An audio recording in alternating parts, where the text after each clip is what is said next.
final word. It seems unnecessary for me to dwell further, Mr. President, on the 80.7 million account the Chief Justice, which he said is a commingled fund, commingled with the funds of his children and the Basa Guidote family. But this fund could very well provide the seed of reconciliation for the two feuding branches of the family. For this reason, Mr. President, I find the respondent guilty. This is certainly not law. For sure, it is not the law of the Constitution. It is only naked power, as it was in 1972. I had not thought that I would see it again, so brazenly performed. But for what it is worth, I cast my vote, if not for innocents falsely accused of offenses yet to exist, and if not for the law and the Constitution that we were privileged to restore under Cory Aquino, then because it is dangerous not to do what is right. When soon we shall stand before the Lord, I vote to acquit. Thank you. Yan, ang bansang Pilipinas. Nais ko po ng pagbabago. Nawa sa desisyon na ito, nakapag-ambag, nakatulong po ako ng konti. Masakit man ang proseso, sana nagdulot ito ng pagbabago sa ating bansa. Presume him guilty, presume him innocent, give him a day in court, ascribe to him good faith, yes, civil and criminal, sa media, etc. But guilty with the trial by publicity, the irresponsible hurling of figures and assets, among others.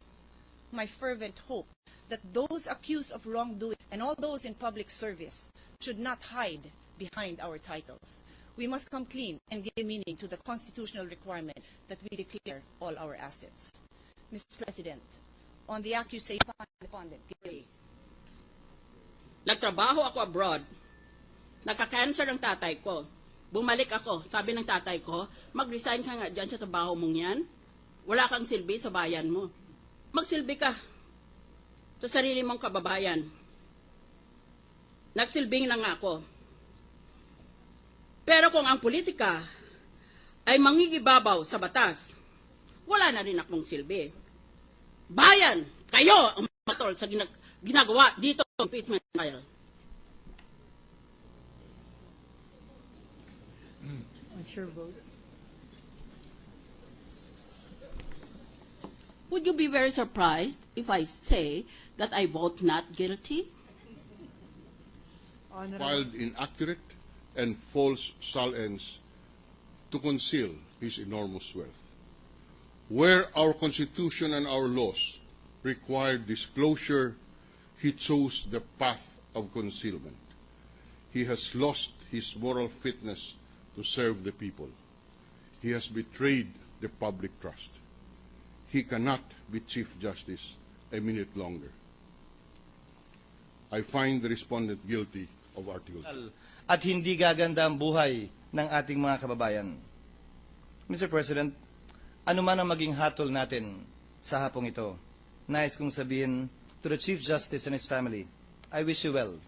Naway gumaling po kayo sa inyong karamdaman sa lalong madaling panahon.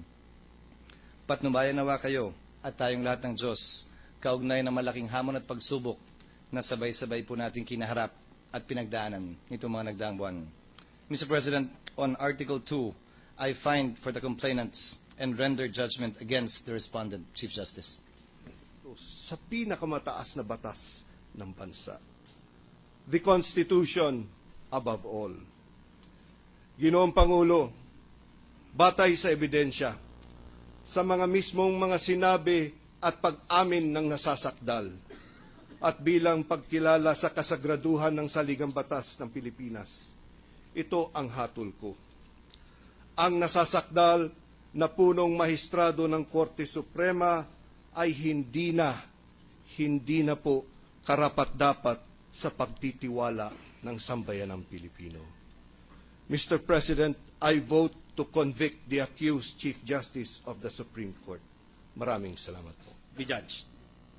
Bumalik na siya dito sa atin. Sa piling ng taong bayan, para maranasan niya ang bunga ng kanyang pagkukulang. Sambayan ng Pilipino, ang hatol ko po ay guilty. Mr. Chief Justice, I wish you strength and honor. Thank you, Mr. President. Future. Even if the standards of moral fitness for such a lofty position in government were lowered, an acquittal may still be difficult to justify. Mr. President, distinguished colleagues, I therefore find the respondent guilty as charged under Article 2 of the Articles of Impeachment. Account. Naawa po ako sa kanya dahil naintindihan ko po kung anong damdamin niya at sa kanyang pamilya.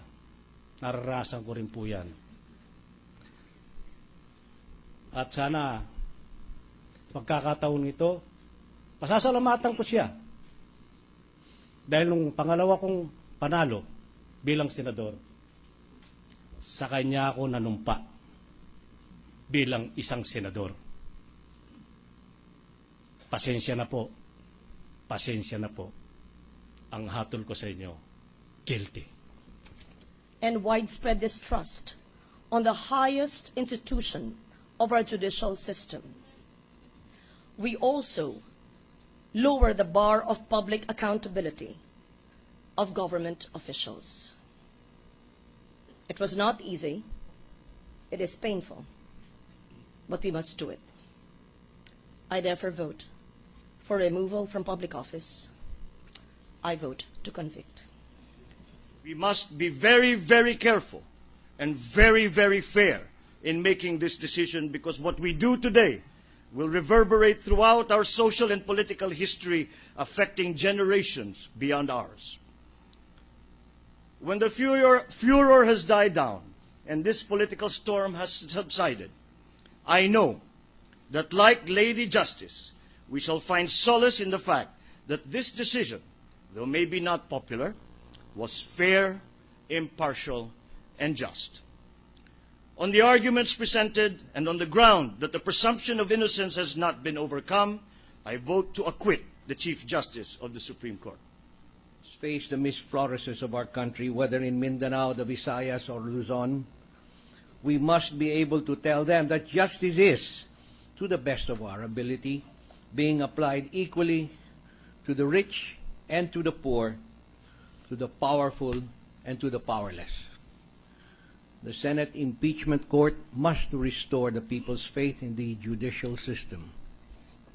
The Senate must bring about guilty on Article 2. To convict him is to uphold the rule of law, and will send the signal to the entire nation that the rule of law should be respected, and it should strike fear in the hearts of all those who wish to violate our laws and disrespect our Constitution.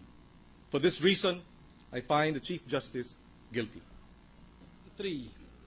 Any violation is sufficient cause for removal or dismissal of an ordinary public employee.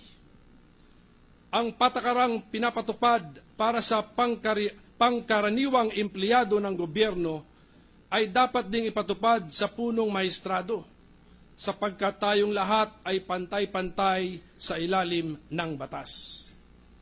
Ang batas para kay Juan ay batas din para kay Renato. Therefore, the Senator Judge finds the respondent Chief Justice Renato C. Corona guilty of culpable violation of the Constitution and betrayal of public trust under Article 2 of the Articles of Impeachment.